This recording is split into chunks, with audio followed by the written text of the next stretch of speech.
Good morning, everybody. Uneducated Economist here. So, I have a bunch of links I want to share with you guys down in the description. You'll find those links.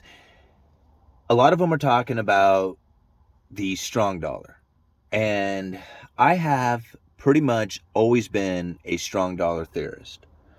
And it's not because I believe in the Federal Reserve or that the Federal Reserve is a great organization or that the dollar is the best currency out there for any other reason other than it happens to be the world reserve currency. And because it has that status, it's going to continue to strengthen no matter how the economy goes. Whether the economy turns around and starts doing better, or if the economy starts doing worse, whether we're talking about the United States or globally. There is no scenario in which that I see that the dollar does not grow stronger from here. And now, I have been saying for quite some time that I have been getting into cash so that I could take advantage of a downturn.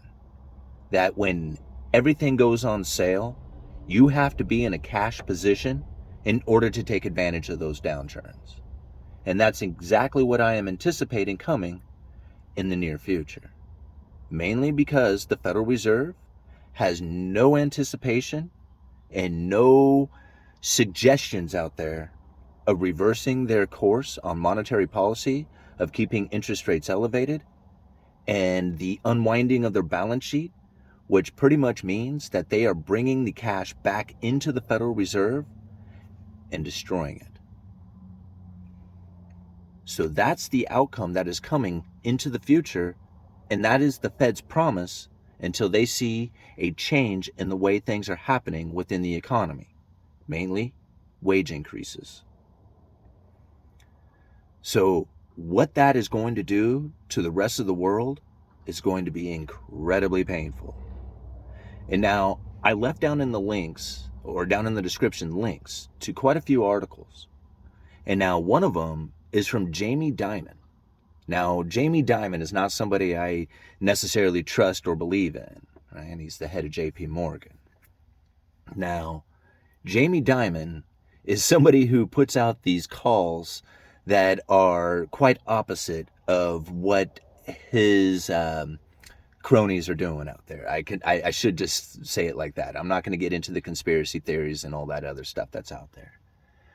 But something that I found very interesting is now he's giving out the warning of the strong dollar, which is something that I had been warning about a long time ago. I made a video, King Dollar Destroyer, right? Or what was it? King Dollar Destroyer destroys the world or something like that. Anyway, I've been talking about how the stronger dollar is going to start impacting the rest of the world as far as their dollar denominated debt. Now, Jamie Dimon is warning about that. Well, we were warning about it a long time ago, and there was plenty of other YouTubers out there who were warning about this years ago. Jeff Snyder, Brent Johnson. I mean, these two guys have been calling this stuff out for a while now. This is where I got a lot of the ideas from. So now, if you go and look at some more of the articles I put down there, the Bureau of International Settlements is also warning about the $65 billion worth of dollar-denominated debt that can just blow up at any given time, right? Or 2.2, not 65 billion, 65 trillion. There we go. Now I'm saying it right.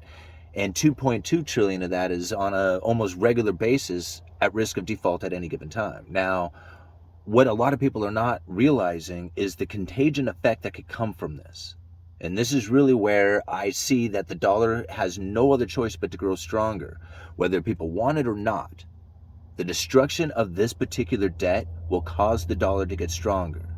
And this is something that if you read the articles talking about this particular scenario, you start to understand that contracts are written around the world that are due in dollars. They have nothing to do with the United States. They don't have anything to do with the United States banking system. They don't have anything to do with our corporations, governments, the people, nothing. But yet these are contracts that are due in dollars. And then those contracts get used as if they're dollars. Think about how many dollars there are around the world that are getting used that have nothing to do with the United States. And when those debts are destroyed, when they're paid off, when they get rolled over and not into dollars again, those are dollars that get destroyed. And that causes the dollar to strengthen as less dollars are now circulating around the world. This concept right here is very difficult for a lot of people to try and wrap their heads around. It took me a long time to even understand it myself, you know. But this is what's taking place. Read the articles, you can find it happening. Think about the stronger dollar and how much food the United States produces. I just left an article down there talking about the corn supply, right? And how much corn the United States produces. Think about corn and how much food it is for the rest of the world. Now, I understand corn is mainly used for a fuel product to make ethanol.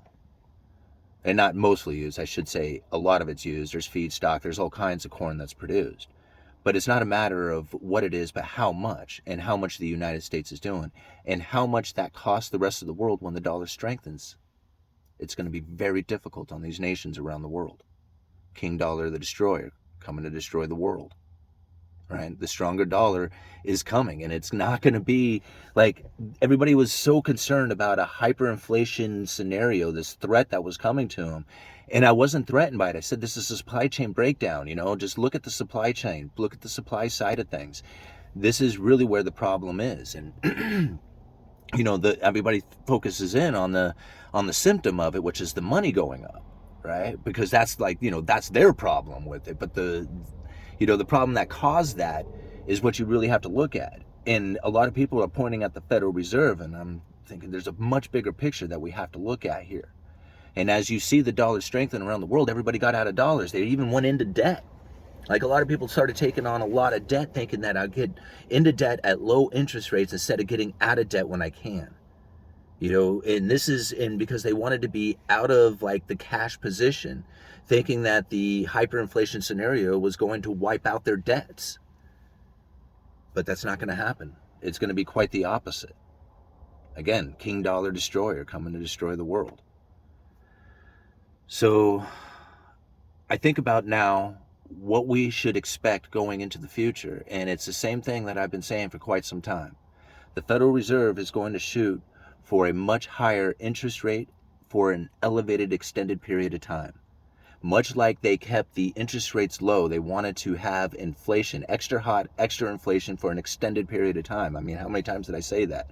And they're going to make up for that with keeping interest rates elevated for an extended period of time. And people are like wondering what the hell the Federal Reserve is up to, and they don't understand their strategy. And I'm thinking the whole time, it's like, no, man, they've been telling us this is exactly what they were anticipating was going to happen, and what they wanted to happen, and what is going to continue to happen. Remember, average inflation rate over time, whatever that is. King Dollar Destroyer coming to destroy the world. All right. Uneducated Economist, you guys let me know.